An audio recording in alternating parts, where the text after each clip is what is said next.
Greg and Richard right here on Talking Red.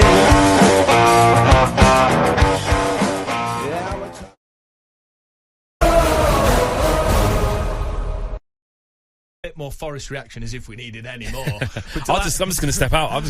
Now. Delighted to say Greg's with us. How you doing, Greg, mate? Thanks a lot, Max. Hi, Flex. How you doing, Greg? Great to be with you this afternoon. Thanks for having me. Absolute pleasure, mate. Now, you've heard us waxing lyrical. What are your just overall thoughts about the appointment, about the press conference, about tonight? How are you feeling about it? Oh, gruff and gravelly tones of Sean Dyche have never felt more soothing, I have to say. Following the last 6 weeks, I mean, we've been on a roller coaster, Max. You know exactly how I've been feeling. Yeah. And that press conference yesterday, I was punching the air watching it because I was buzzing again. I was trying not to, Greg.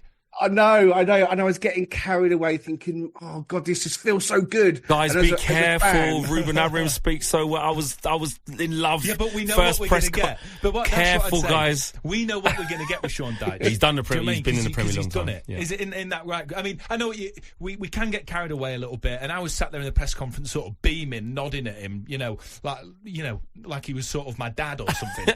Yeah. But there is something I think about Dyche, Greg, that chimes with what Forest are, what Forest need as well to stabilise and move forward. No, you're absolutely right. Listen, we know it's been a tumultuous time with Ange. It was the wrong appointment.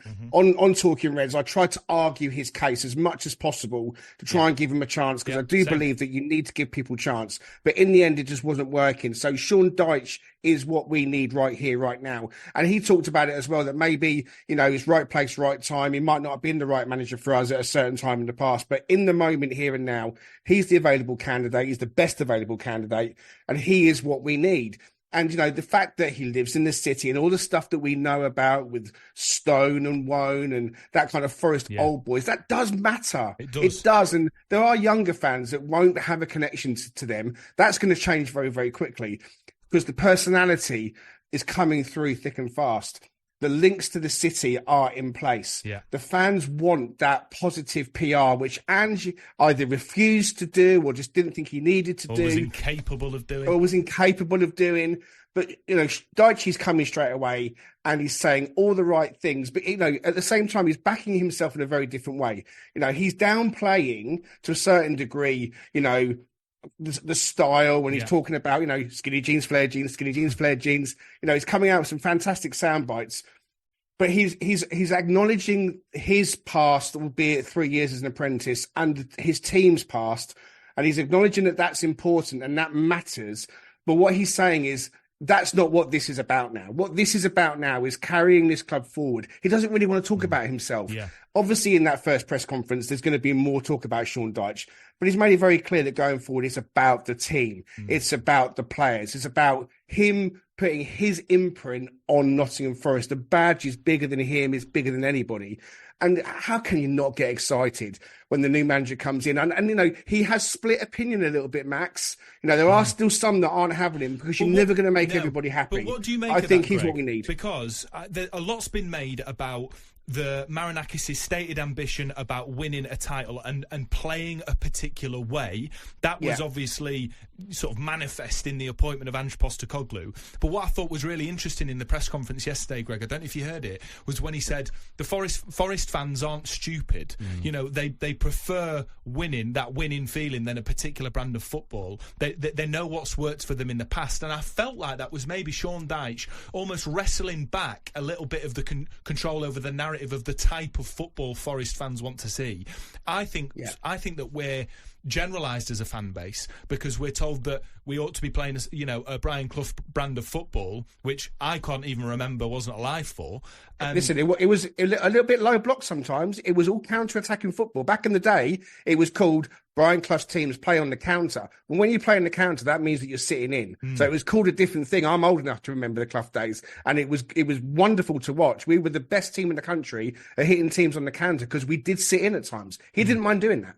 No. So heading into tonight, Porto, what do you think in terms of it's starting 11. You know, Callum Hudson-Odoi's been in and out for Ange. Dylan Bakwa looked really lively again, but then he seemed to be sort of swept aside by Ange. Igor Jesus scored whenever he played, but wasn't started in the Premier League by Ange. What do you think is a Sean Dyche Forest starting 11? Because you can't deny he's got a brilliant, sort of talented depth of squad there.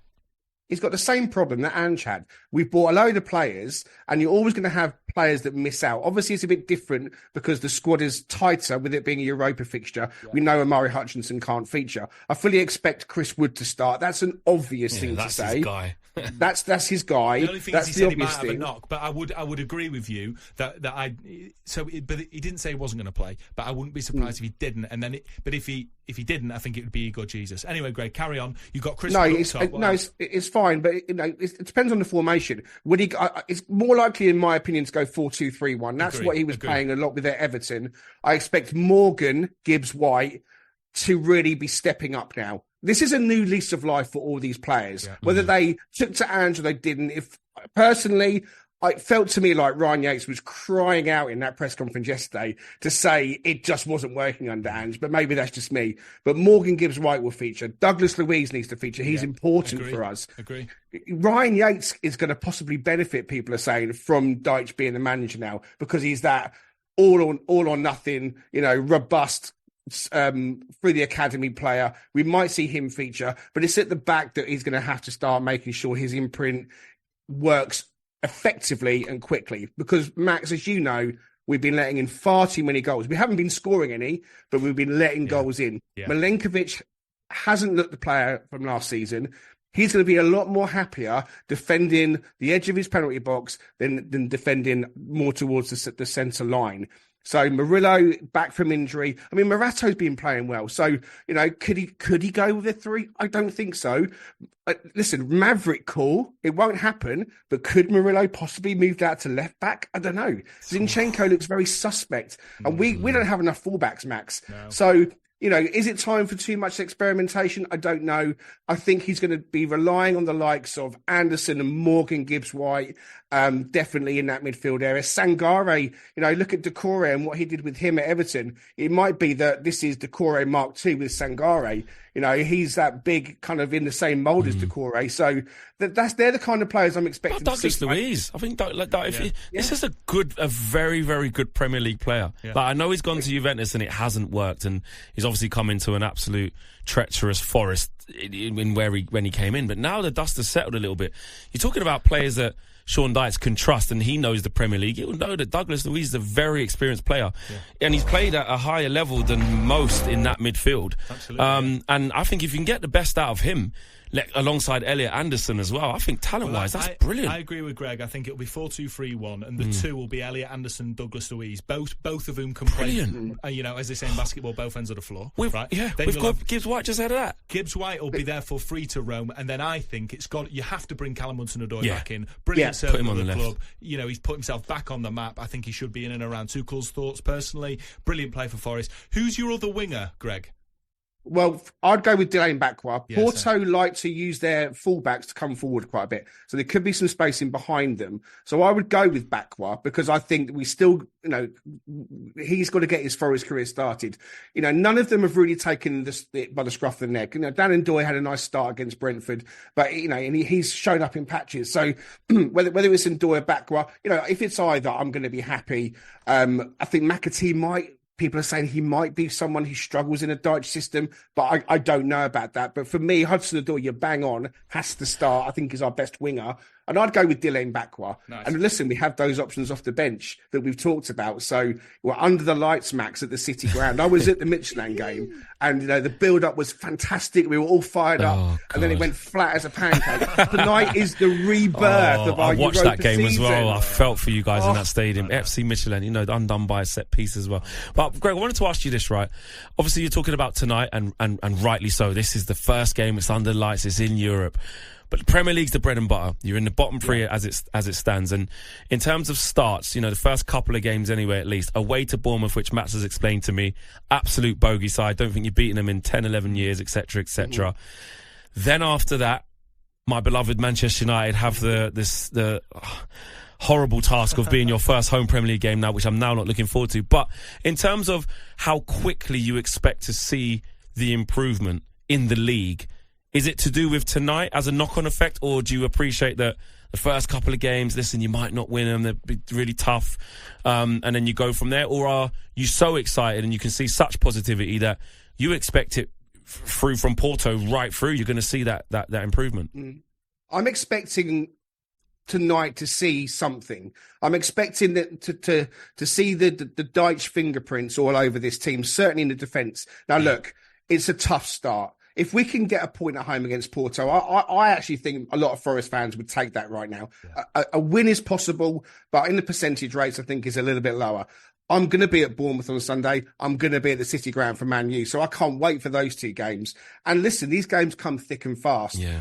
The season is still really early, Flex, but we have to start making it count. It's been almost like a false start to our season with the Nuno affair, the Ange issue. We're only going to be going into game week 9 on the next Premier League fixture. Bournemouth, very tough. They're flying high. Semenyo playing so well. Yeah. Lots of good players, brilliant manager. But it's the kind of fixture that Dyche will roll his sleeves up. He'll be getting into them with that gruff and gravelly voice that I mentioned. And he'll be, his management skills are why he's been brought in. He's got resilience. Greg, that's what we're going to see. We're going to see exactly. We're going to see him. The spirit of Sean Dyche, because you can't teach that sort of stuff. It's not about tactics. It's about how he makes the players feel, and that's what I'm looking forward to seeing at the City Ground tonight. Greg, it's been an absolute blast chewing the fat for far too long than we should have done about Forest. I feel like a Forest fan. I feel like I want to be part of it. This is come on, jump along to the original Reds. Come on, Greg. All the best, mate. We'll chat soon. Thanks so much for coming on.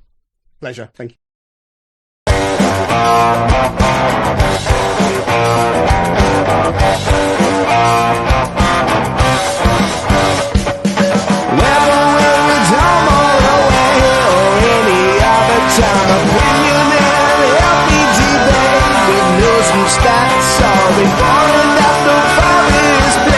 Come join Greg and Richard right here on Talking Red.